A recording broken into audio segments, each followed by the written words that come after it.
First about what the topic is. The promise of a free universal education means little for literally hundreds of millions of kids around the world who are too often left behind, and they're the kids we're here to talk about today.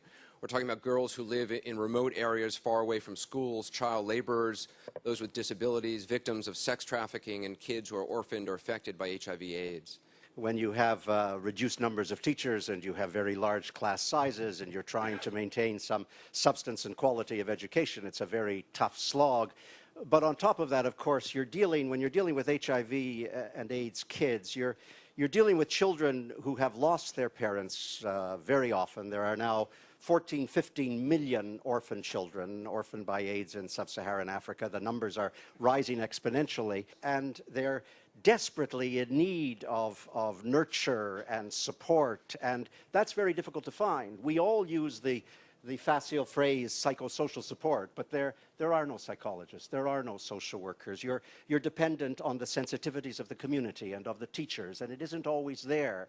And for these kids, it's incredibly hard, and it's often hard even to get to schools because so many schools are not accessible because of the fees. Many countries haven't abolished school fees at primary level. I mean, in the United States, I didn't get to go to school until I was 9 years old. I didn't need any accommodations except a ramp into the school.